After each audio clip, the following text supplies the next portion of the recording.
उनको नष्ट करने वाली बन जाती है, और जब धर्माचरण करता है तो उन्हीं का पालन करने वाली बन जाती है। अरे तुम माला 2 माला 10 माला जपते होगे, जो रात दिन भजन में लगे रहते हैं उनके बड़े बड़े रोग होते हैं, कैंसर, ये वो। तो शरीर का प्रारब्ध भोगना होता है, ऐसे कोई मिटा नहीं। हमने देखा है एक महापुरुष अगर किसी के कैंसर को मिटाए तो अपने पैर में कैंसर लिया और पैर कटवा दिया। यही संतों की महिमा होती है, हमने देखा है। ये हम कोई कहीं सुनी बातें नहीं कहते। जब तक हमारा भागवतिक दिमाग पास नहीं कर देता तब तक हम किसी का चमत्कार नहीं मानते। बहुत बार उन्होंने प्रार्थना की, गरीब आदमी है, ऐसा ऐसा। सुबह हमने सुनाया है, कुल्ला कर रहे थे ऐसे, चल रोज परेशान करता है, खत्म कैंसर। लेकिन उसी कैंसर को जादू से खत्म नहीं किया, अपने टांग पे लिया, अपने चरण पे लिया, और फिर यहां से पूरा पैर कटवाया और व्हील चेयर पर चलते रहे, फिर शरीर को पूरा किया। ये महात्माओं का हृदय परहित लाग तजे जो देही संतत संत प्रशंसते, ऐसा वाला नहीं। अपने ऊपर ये सिस्टम है शास्त्रीय। जैसे भाई जी ने पूज्य राधा बाबा का प्रारब्ध लिया, ऐसे हैं कि अपने करुणा में भरकर दूसरों का प्रारब्ध भोग ले लिया और भोग रहे, मिटा नहीं रहे।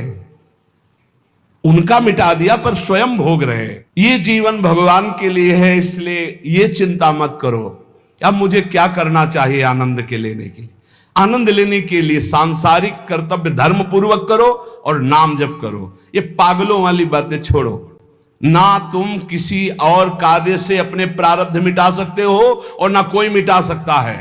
प्रारब्ध एक बहुत बड़ा दैवी बल है, जो तुम्हारे पूर्व किए हुए कर्म है उनको भोगना पड़ेगा। और जब प्रारब्ध मिटाने वाला भजन होता है तो इतना ज्ञान हो जाता है कि प्रारब्ध मिटाने की इच्छा नहीं रहती। और जब तक उस कोटि का भजन नहीं होता तब तक प्रारब्ध मिटता नहीं। ये भी बात ध्यान रखो। इसलिए प्रारब्ध को भोग लो, नाम जप करते हैं। पागलों वाले नहीं कि दौड़े घूम रहे हैं हमारा कोई प्रारब्ध मिटा।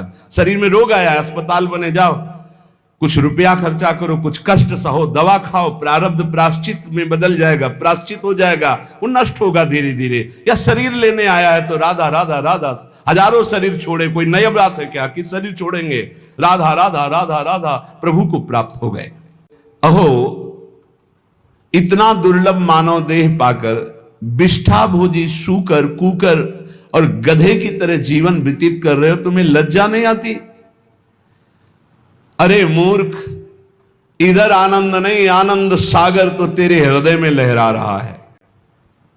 आओ श्रीधाम वृंदावन का आश्रय लो, कुछ दिन रुको, सत्संग सुनो और उसको मनन करो और आचरण में उतारो, फिर देखो आनंद मिलता है कि नहीं। श्रीपाद कह रहे, सोचनी महासोचनी महासोचनी, तेरा जो समय व्यर्थ जा रहा है, महासोचनी बड़ा कीमती समय है।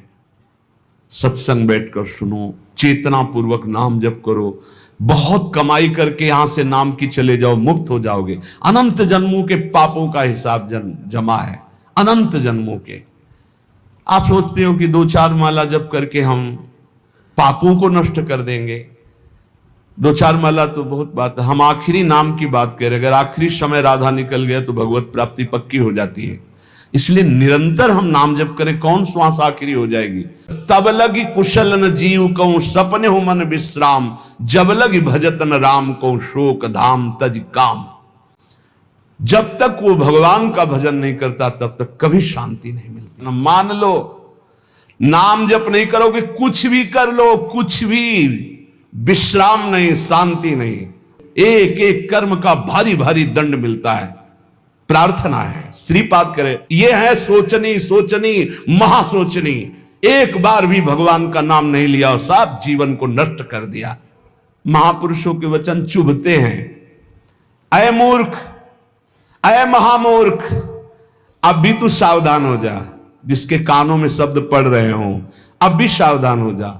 छोड़ दे ये दशा, छोड़ दे दूसरे जीवों की हत्या करके मांस खाना, छोड़ दे पराई माता बहनों के प्रति पाप दृष्टि रखना। नहीं, यही तेरा सर्वनाश कर देगी। अपनी अंगुली जरा कड़ाह में जब तेल पक जाता है तो डाल के देखो कैसा लगता है। उसमें तुम जिंदा जीवों को तल रहे हो केवल रसेंद्री भोग के लिए। हमारी जबान को अच्छा लगता है यही जबान तुम्हारी नरक पहुंचा देगी, यही जबान तुम्हारी दुर्गति करा देगी। बोले मदिरा पीने में किसी की हिंसा तो होती नहीं, हत्या, अरे बुद्धि भ्रष्ट होती है। क्या क्या अपराध कर सकता है मदिरा पीने वाला, उसको होश नहीं रहता। जो बुद्धि भ्रष्ट हो गई तो वही तो सब हो रहा है। जो शास्त्र कह रहे हैं एक अक्षर कहीं झूठे नहीं है, प्यारे भजन नहीं करते, इसलिए तुम्हें शास्त्र की बात समझ में नहीं आती।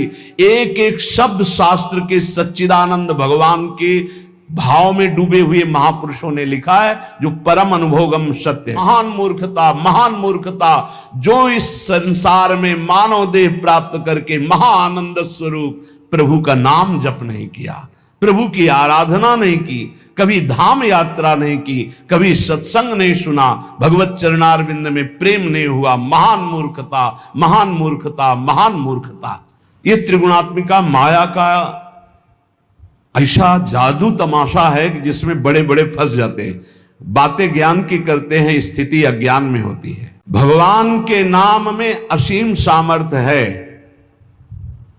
उस नाम में भी हम ये नहीं कह सकते कि जाओ ये अभी काम हो जाएगा। क्यों?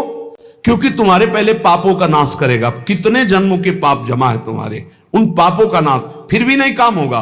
पाप प्रवृत्ति का नाश करेगा, फिर तुम्हारे हृदय में परम अर्थ स्वरूप भगवान की प्रीति प्रकट करेगा। आप सब काम हो गए। भगवान की प्रीति उत्पन्न होने से अशुभ वासनाएं नष्ट हो जाती है, भगवत भाव में अद्भुत आनंद। यह है काम होना। सांसारिक कोई कार्य शुभ कर्म के प्रताप से हो भी जाए तो कितनी देर टिकेगा। विनाशकारी ये सब काल नष्ट कर देता है। विनाशकारी काल ये सब नष्ट कर देता है। चाहे जितनी उन्नति हो, सब अवनति में बदल जाती है। जिनके ऐसे ऐसे प्रभाव थे उनकी अब कहीं खोज भी नहीं है।